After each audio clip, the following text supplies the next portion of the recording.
प्राचीन समय की बात है। उज्जैनी नगरी में सेठ सुरेंद्र दत्त रहा करते थे। उनकी पत्नी का नाम यशोभद्रा था। उनके पास इतनी संपत्ति थी कि राजभंडार भी उनके समक्ष खाली नजर आता था, परंतु सेठ के कोई पुत्र नहीं था। इस कारण वह हमेशा ही चिंतित और परेशान रहा करते थे। एक समय उनके नगर में एक अवधि ज्ञानी मुनि आए। सेठ की पत्नी ने उनसे पूछा, महाराज, हमारे घर में क्या कोई पुत्र अथवा पुत्री का जन्म होगा अथवा नहीं, और क्या हमारा वंश आगे चलेगा अथवा नहीं। मुनिराज ने अवधि ज्ञान से जानकर सेठानी को बतलाया कि धैर्य रखो, कुछ ही समय के उपरांत तुम्हारे यहाँ एक पुत्र जन्म लेगा, परंतु उस समय तुम्हारे ऊपर एक विपदा भी आएगी। पुत्र का मुख देखते ही तुम्हारे पति मुनि दीक्षा ले लेंगे। तुम्हारा वह पुत्र भी जब कभी किसी मुनि के समागम में आएगा तो वह भी घर त्याग कर मुनि दीक्षा ले लेगा।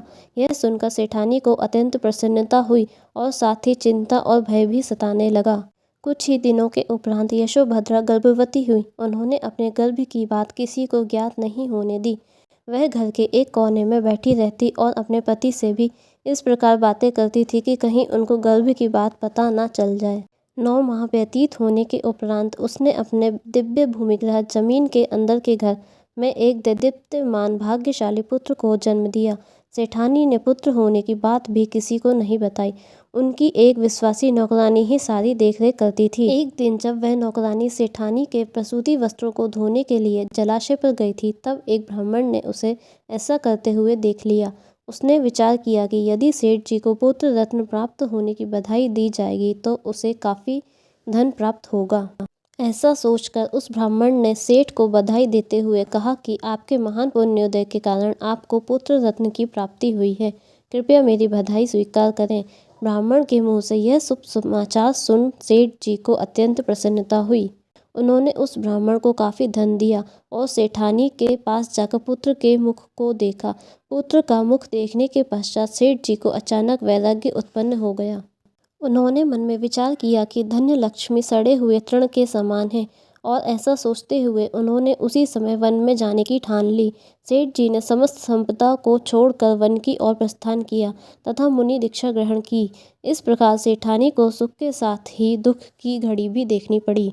सेठानी ने सुकुमाल का सुंदर मुख देखकर संतोष कर लिया और सोचने लगी कि कम से कम उनका पुत्र तो उनके साथ है। अब वह ऐसा प्रयास करेंगी कि सुकुमाल का समागम किसी मुनि से न हो सके। उन्होंने उसका लालन पालन बड़े लाड़ प्यार से किया। सुकुमाल बालक द्वितीय के चंद्रमा के समान अत्यंत सुंदर, नेत्रों को आनंद देने वाला, क्रांति समूह के गुणों के साथ बढ़ने लगा, परंतु सुकुमाल की माता को हमेशा ही चिंता लगी रहती। वह हमेशा ही प्रयासरत रहती कि कभी भी उसको मुनिश्री के दर्शन न हो।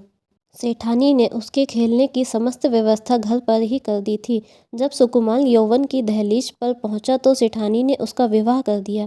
घर के बाहर पहरा लगा दिया कि कोई व्रती त्यागी मुनि घर के भीतर न आने पाए, जिससे सुकुमाल उनके दर्शन न कर सके। एक बार एक व्यापारी एक बहुमूल्य रत्न युक्त कंबल बाजार में बेचने आया। कंबल में बहुमूल्य रत्न जड़े थे। रत्न युक्त कंबल सबसे पहले व्यापारी राजा के पास ले गया और उसे खरीदने की प्रार्थना करने लगा, परंतु राजा ने उसे नहीं खरीदा। इस पर व्यापारी सेठानी के पास पहुंचा। सेठानी ने सुकुमाल के लिए उस कंबल को खरीद लिया।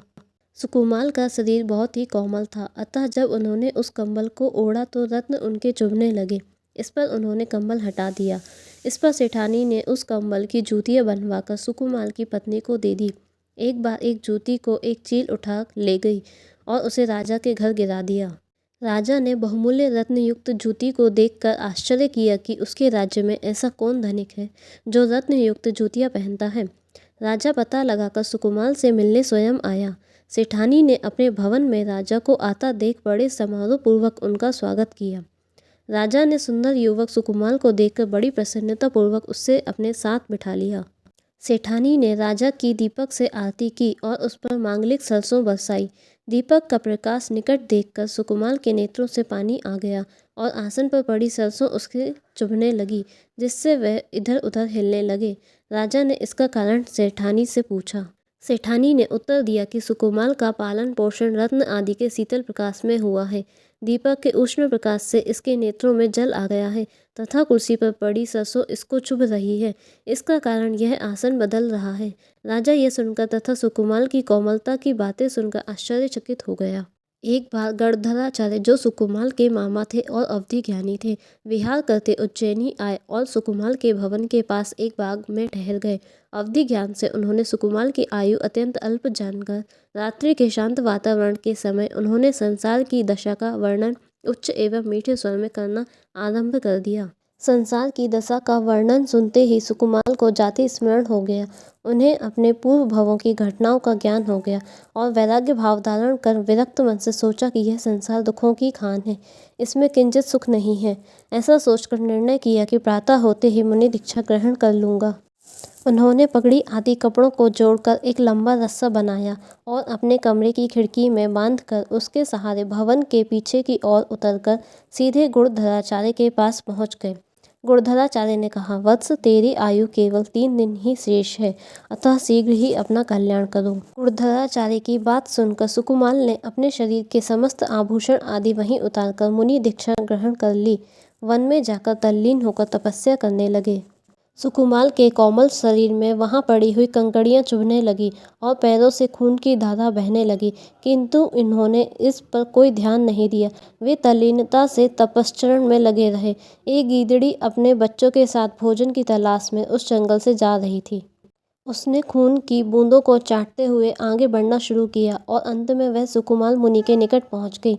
सुकुमाल मुनि आत्म ध्यान में मग्न थे। वह गीदड़ी पूर्व भव में सुकुमाल की भाभी थी। सुकुमाल ने पूर्व भव में उसको पैर मारा था, उसी समय उसने बदला लेने का संकल्प किया था। वह गीदड़ी पूर्व भव में सुकुमाल की भाभी थी। सुकुमाल ने पूर्व भव में उसको पैर मारा था, उसी समय उसने बदला लेने का संकल्प किया था। गीदड़ी को पूर्व भव में लिए गए संकल्प का ध्यान आ गया और वह अत्यंत क्रोधित होकर सुकुमाल मुनि के पैर खाने लगी।